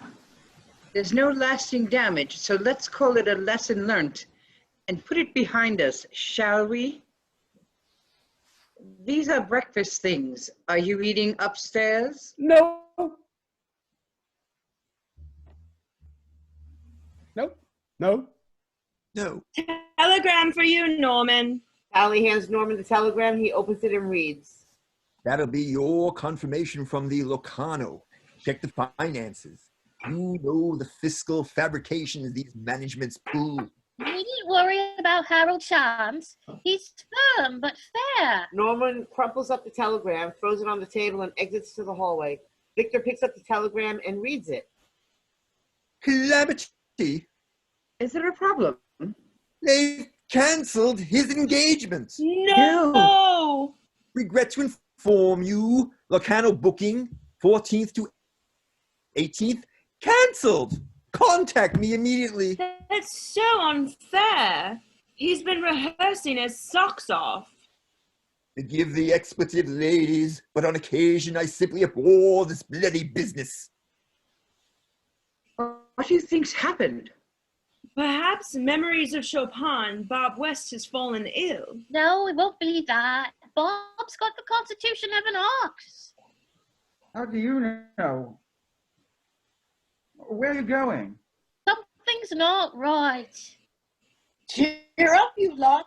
It's like an undertaker's down here. They've cancelled it. They've cancelled what? Norman's Locarno booking.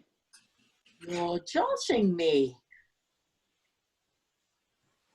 He was really excited. He bought a new frilly shirt and everything. Perhaps there's been some mistake. They sent a telegram. I don't believe it. I recommended him. He doesn't deserve this. They were lucky to have him. He took 3 encores at the Alhambra. Oh, precious. That's unfortunate. I hear he's not been working. No. Hopefully he'll still be paid. Yeah. I'm sure he'll be fine, as long as he's signed a contract. Lawrence exits upstairs, leaving Charlie deep in thought. Scene 2, the next morning. Lawrence is sitting at the table attempting to repair the cuckoo clock. A piece of trim comes off in his hand. Alice enters from the hallway with a cup of tea, which she places next to Lawrence. Any success? It looks terminal, I'm afraid. I fix something and then something else drops off. Nellie did a thorough job. She was practicing her juggling, trying to extend her skills. She's a game girl, I'll say that for her. She'll try her hand at anything. You should see her plate spinning. I would say it was a smashing act, but that wouldn't necessarily be a compliment. It's beyond me, I'm afraid. I'm sorry. I'm pleased that you kept it. It's been on that wall since you gave it to me. I also kept the note you sent. Time is a gift. Use it well. Do you consider you have? Mainly. Mainly? Life's never perfect, is it? You're still as lovely as I remember. You don't have to say that. I don't say it lightly. I know how I look. We did the right thing to have no contact. I wrote you dozens of letters. I never received any. They were never sent. How are you? Are you happy? I've a lot to be grateful for. I have a caring husband, a wonderful daughter, a thriving little business. It's not particularly thriving at the moment, but we get by. I moved here after Mother and Father died. I've often thought of us. Have you? You shouldn't ask that. But have you? I can't believe it happened. It's like it happened to someone else in a different life. I behaved badly. Oh, you mustn't think that. I was married. You thought Bernard was dead. It wasn't right. I felt guilty for ages afterwards. No one knows how they'll react in those circumstances. You shouldn't blame yourself. Whatever the rights or wrongs don't happened. And deep down, I don't think you do. Look, I know we can't go back and change the beginning, but perhaps we can start from here and change the ending. You know that's impossible. You have your life and I have mine. I know. I had to ask. You're quite the film star these days. I was with Sally at the Odeon the other week. I got a right turn when I saw you up there kissing Merle Oberon. Secret affair. It had to be called that, didn't it? Sally wondered why I came over all flushed. Sally's a fine girl. You must be proud. She's my life, her and Bernard. I catch her looking at me sometimes. I feel like she wants to ask me something. She has this expression. I can't describe it. Ask what? About us. Sally wasn't born. I know I'm silly. She's sensitive.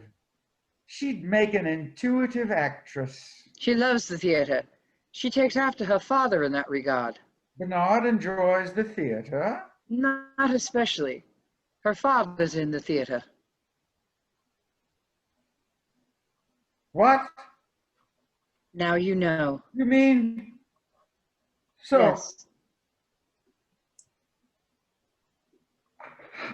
How did that happen? I think we know. But it was only once. That's all it takes. I know what you're thinking. You're wondering if she's definitely yours. That was my first reaction. But the dates add up. I desperately wanted her to be Bernard's. But the more I thought about it, the more I knew she had to be yours. And she's grown up. I can see that. As she's grown up, I can see it. I can see that she is. This is... immense. Bernard came home. We had a baby. No one questioned it. I should have known. We agreed no contact. I could have helped, done something. It wouldn't have worked. It was the best this way. If you hadn't walked through that door, you would have never known. All these years. Bernard loves his daughter. Sally loves her father. That's how it is. And that's how it'll stay. Agreed? Yes? A handbell tinkles from upstairs. Saved by the bell. She pauses momentarily and exits upstairs. Lawrence sits completely stunned. Victor enters from the hallway. Lawrence doesn't register him. Ah, a captive audience. Observe closely. At no point during this illusion do my hands leave my wrists. I utter the magic words. I make the hanky disappear from the dashing cavalier. Yes. Larry, listen to this. I've been booked to support Bob West at the Locarno. 2 15-minute spots. Terrific news, eh? Crack this bubbly with me. What? Bob West. I'm supporting him next week. I feel bad for Norman, but someone has to replace him. That's the business, Larry. My name's Lawrence, all right? Charlie plunks the champagne on the bureau and exits upstairs. Sally enters from the hallway. Good afternoon, Mr. Mason. I'm about to serve tea. Can I tempt you with some Victoria sponge? Pardon? Would you like some cake, baked with my own fair hands? Are you all right, Mr. Mason? You look a bit peaky, if you don't mind me saying. No, thank you. I saw you in Secret Affair the other week, Mr. Mason. It was ever so moving. Mother was in floods. Are you sure you're all right, Mr. Mason? You don't look yourself? You're a diamond. Pardon? You're glorious. I don't quite know what you mean, I'm sure. You could do anything. You could conquer the world. I'm just me, Mr. Mason, nothing special. I just look after Father and help Mother run the lodgings. Your father's very proud of you. I love my father very much, Mr. Mason. Yes, that's how it should be. Please, call me Larry. He exits to the hallway. After a moment, Charlie enters from downstairs. I've just seen Larry Mason. He looks ever so pasty. I hope he's not sickening for something. Don't call him Larry. What have you to? He'll only get the hump. Just because he's in films, he thinks he's above us variety turns. I bet he couldn't do twice a day and 3 times on Sunday. I dare say you couldn't play Hamlet. We all have our abilities. He's still full of himself. I like him. You like everyone. He thinks I'm glorious. He says I can conquer the world. He's an actor. They all talk like that. When's tea? I'm famished. I'm serving up now. I've baked your favorite, Victoria sponge. More baking? That's all you ever do. You live in that kitchen. I enjoy it. It's my passion. Bring 2 glasses. We're going to celebrate. What's the occasion? I'm supporting Bob West at the Locarno. 2 15-minute spots. I'm moving up in the world. Next stop, the Big Smoke, the London Palladium, my name in lights. That was Norman's engagement.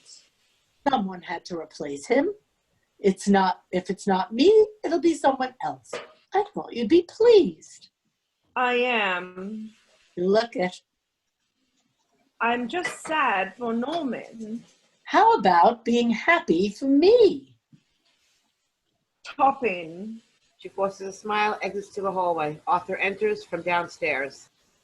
Good afternoon, Charlie. It's Arthur Mason, Merson, the man with the tune. Nellie Price has requested my popular melody. She's not here. Would you like to hear it? No. I shall happily play it for you. We're having tea. Perhaps as background music. We're having tea. Terrific news, Mrs. C. I'm supporting Bob West at the Locarno. 2 15-minute spots. Let me know what day you're coming and I'll dedicate a song to you. Good. These sheets need boiling. Why is no one pleased for me? Oh, I'm glad you're here. I'd like a word. I can't stop going out. Nellie's spoken to me. She's explained what's happened. Oh, yes? I might not always like what Nellie tells me, but at least I get the truth. The truth? Like Nellie says, I wouldn't be right. Bob West always has a musical act support, so you're far more suitable. No, so no hard feelings. Do I look upset? You'd have gone down terrific, though. They loved me at the Alhambra. I took 3 encores. So I want to say, well done and good luck. You deserve it. Very nice. Norman exits upstairs. Nellie enters from the hallway and glares at Charlie, who avoids her gaze. Nellie enters upstairs. Charlie eyes Nellie suspiciously as she departs. He takes his overcoat from the coat stand and dons it. Sally enters from the hallway, holding a tray containing a cake and 2 glasses. Here we are, fresh from the oven. You know what they say, the way to a man's heart. You're not leaving. Can't stop. Got an appointment. I baked this especially, and I brought the glasses you wanted. I'll have it later. A handbell rings from upstairs. It won't be fresh later. The base might stick. Bake another one. This is business. I've got my career to consider. I'll give it to Father. At least he'll appreciate it. Sally, there's no need to turn funny. You know I like your cooking. Sally. Harold Chance appears at the hallway door. Ah, the very person I'm after. Mr. Chance, I've signed your contract, Mr. Chance. I was going to drop it into you. I'll save you the effort. Did I furnish you with my card? You didn't, Mr. Chance. How remiss. Embossed. Read it, will you? Harold Chance Enterprises, a business you can trust. Trust is crucial in business. Absolutely, Mr. Chance. It's fundamental. No question. Read the reverse. Harold Chance, impresario. Correct. Let me define the word impresario. It's borrowed from the Italian word impresa, which means undertaking. Now, undertaking or impresa can mean 2 things. It can mean someone who promotes or otherwise sponsors an entertainment, or it can relate to another business, the one of preparing people for dispatch. Which enterprise would you say I'm in? Entertainment, naturally. I'm not in the business of disposing of people. Hardly, Mr. Chance. Now, that's where you're wrong, because I am going to bury you. I'm not sure I'm with you. My card says Harold Chance Impresario. It doesn't say Harold Chance Mug or Harold Chance He Who Was Born Yesterday. I'm a fair man. If I think someone deserves an opportunity, I'll give them one. I offered you one, and you deceived me.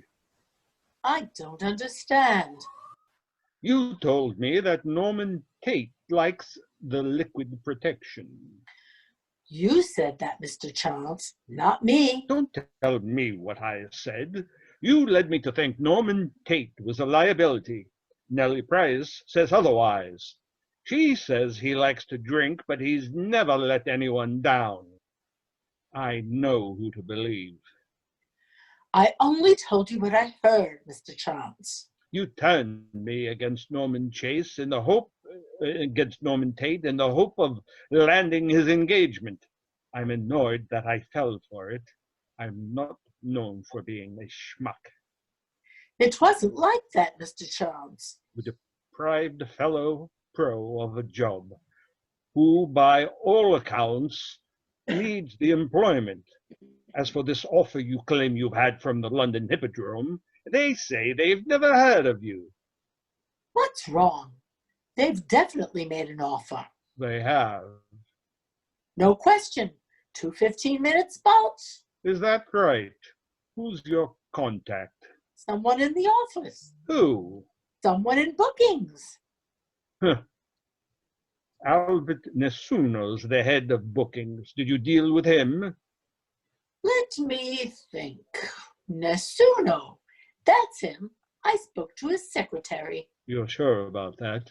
Absolutely. Albert Nessuno. 100%. Nessuno's the Italian word for no one. He doesn't exist. And now, neither do you. Harold exits to the hallway, leaving Charlie in tears of distress. Scene 3, the following Sunday morning. Nellie, Lawrence, and Victor are sitting at the table eating breakfast. Nellie is tucking in with her usual gusto. Lawrence is in his own world. Victor finishes eating.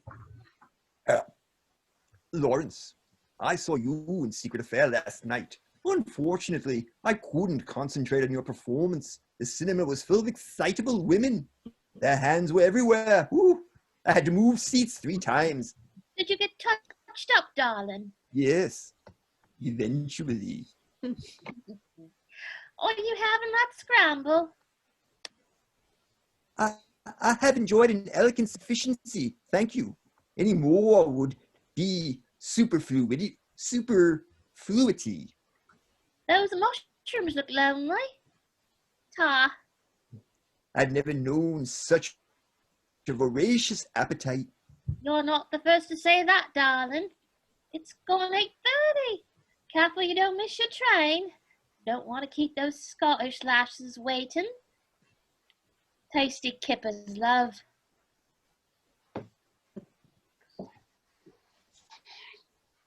Good.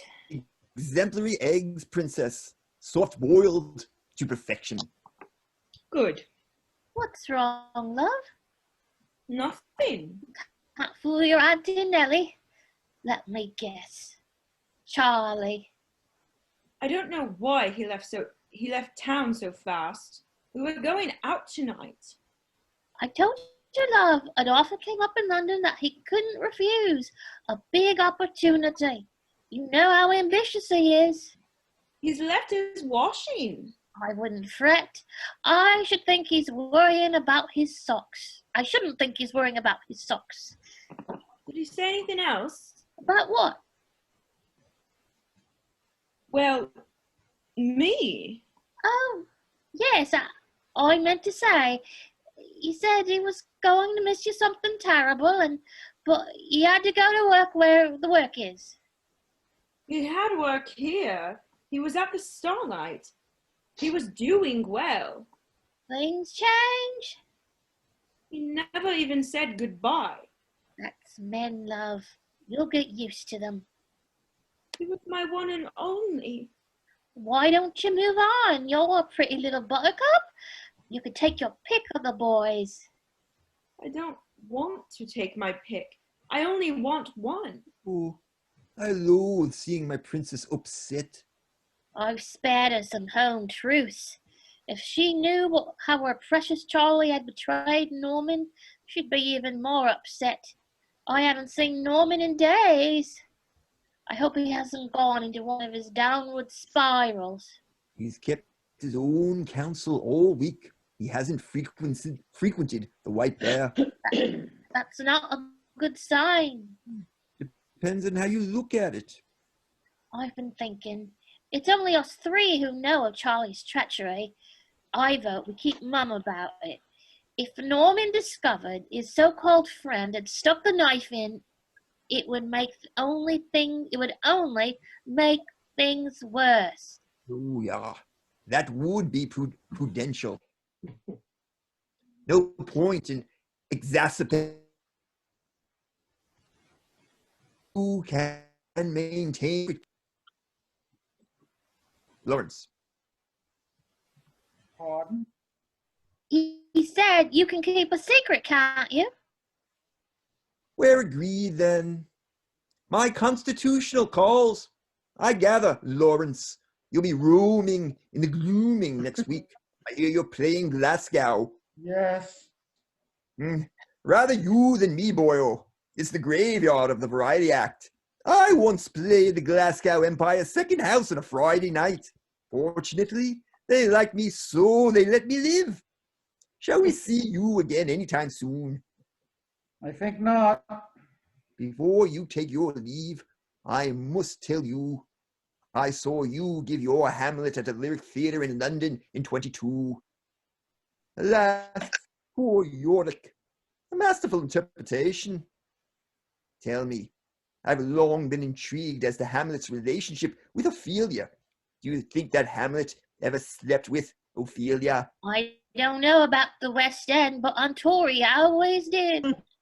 I deem it an honor to have made your acquaintance and to have shared a black pudding with the Danish prince. I utter the magic words, Lawrence Mason's a theatrical great. What's this I find beneath my plate? You can slay Polonius, but you can't do that. Farewell, my lovelies. You're quiet. How was Alice? How do you mean? Alice, did you have your little tete-a-tete? How was it? Revealing. And? We talked. Never known you to be so morose. Admit it, you're missing me already. You know me too well. It's all I can do to stop myself falling madly for you, but I can't be tied to anyone. I'm free and single. It's the only way. So long as you're happy. Don't worry about me, love. You take care of yourself, so I'll see you whenever. This is yours. Oh, I gave you this years ago. I'm out of time. Be good. I'll try. No guarantees. You're a one-off, Nellie. There's no one like you. That's why you love me. Look after yourself. Always. I'm a survivor. She kisses him and exits bravely upstairs. After a moment, Lawrence pockets Nellie's watch and checks his watch. He rises, puts on his overcoat, and takes in the room. He picks up the broken clock and studies it. Alice enters from the hallway. Lawrence turns and sees her. Is it time? You forgot your colors. She hands Lawrence a paper bag. They stand at a loss for words, barely controlling their emotions. Sally enters from the hallway holding a small package. Are you off, Mr. Larry? First Charlie, now you. All my favorites are leaving. What's Glasgow like? I've never been. I wouldn't rush. It's been lovely meeting you. I hope I'll see you again. Probably not. No. I've packed you a lunch. Corned beef sandwich, 2 boiled eggs, and a slice of fruit cake. I hope the cake won't spoil. Bless you.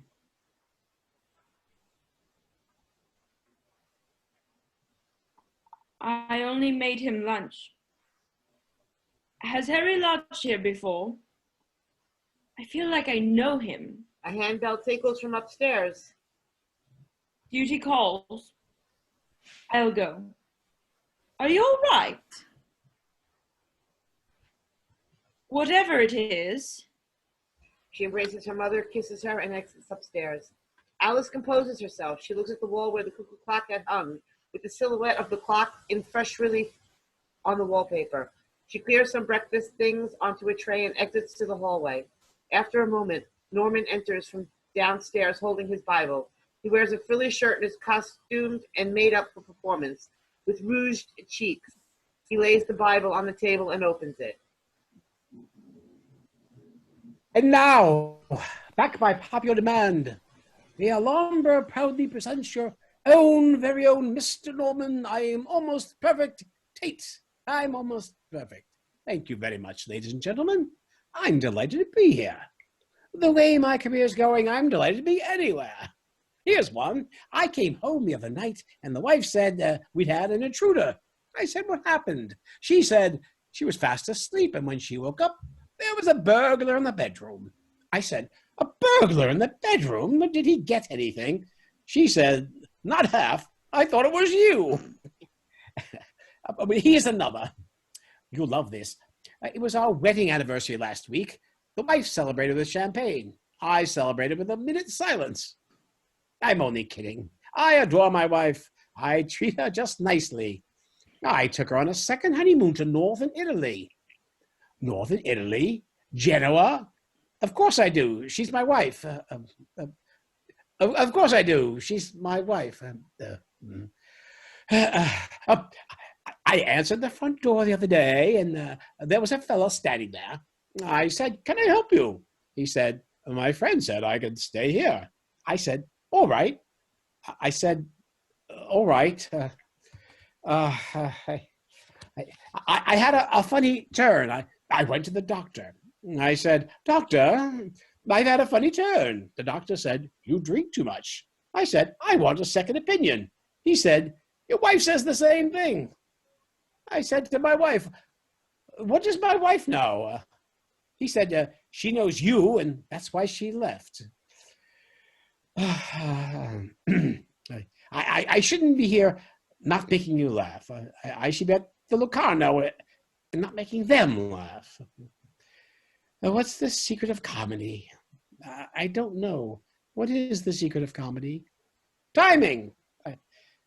I don't wish to know that. Kindly leave the stage. That's just it. I can't get on one. My name's Norman Tate. Remember the name, because no one else will.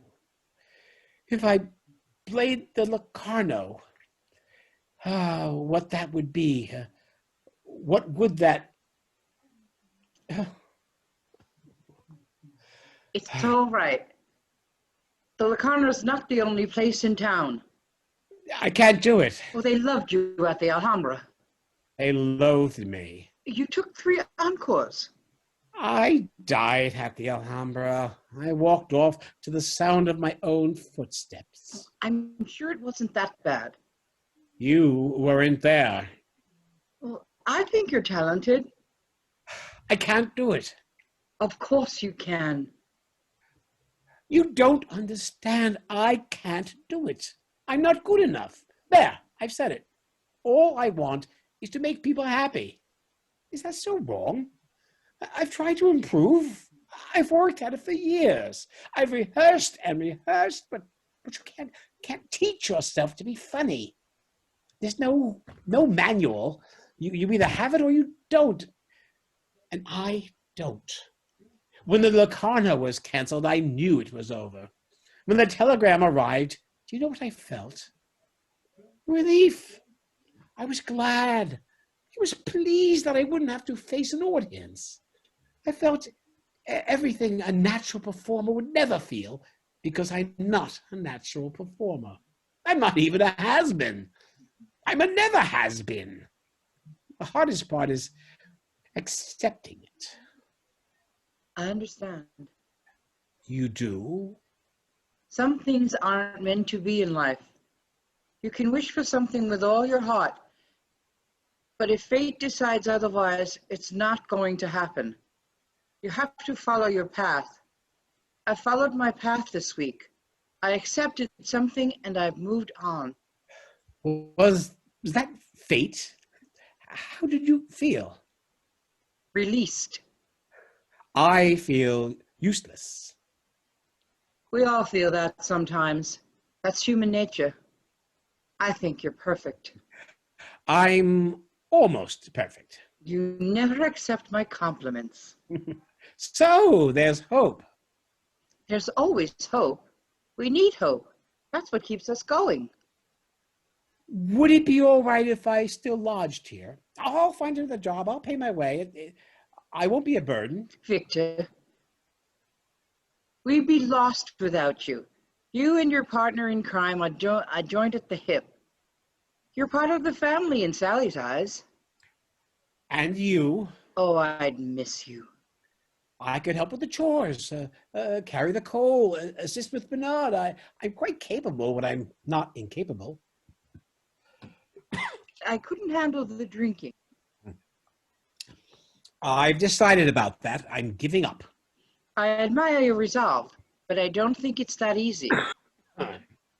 I want to stop. That's the first step. I'm doing well. Look. Your watch. I still have it. It's a long story. So does this mean that you'll no longer be sampling my sherry? Well, I'm not You blind. knew. You knew. I'm not blind. I thought I got away with it. The level hasn't dropped these past few days, so you are doing well. Keep it up. I'm preparing lunch. It's your favorite. Tripe and onions. You spoil me.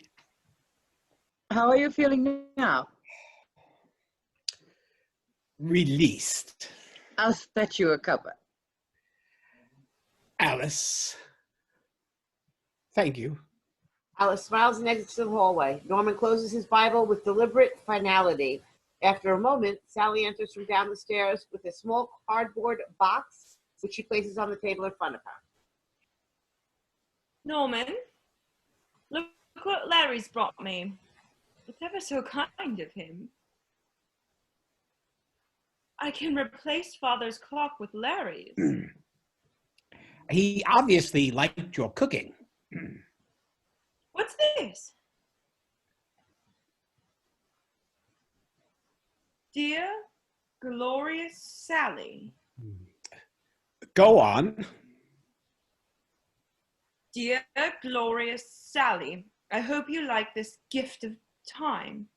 Time is a gift. Use it well. Remember, you can conquer the world. With my love, Larry. Larry's right. Time flies. The years go before you know it. What was that? That was your life, mate. That went fast. Can I have another? Sorry, pal. There's only one you get.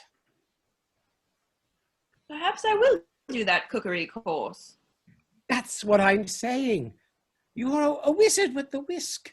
Play your cards right. You could be the next Mrs. Beaton.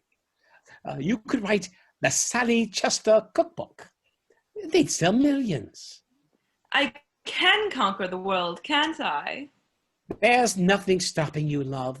Some people have talent, and you have. Use it. Who needs Charlie Prince? Norman, I have some exemplary news. Nellie Price has recommended me to Harold Chance. Harold Chance came to see me perform yesterday, and he's booked me at the Starlight Room next week. He's offered me excellent terms. He says my act has timeless appeal. If I go down well, he promised to make it a residency. That's marvelous, Arthur. Congratulations. Oh, it's 30 years since I played the Starlight Room. I never dreamt I'd play there again. Life is full of funny turns. I have a request. Say no if you'd rather not. I won't be offended. Could you possibly provide some material for my act? My patter badly needs updating, and your Bible's a treasure trove. I'd be happy to, Arthur, but you know I'm not that very good. Oh, that's fine. My act is old-fashioned. Your jokes would fit it perfectly. Then it would be my pleasure. I've got dozens of musical gags. I can give you things like, what scale do you get if you drop a piano down a coal shaft? A flat minor. A flat minor?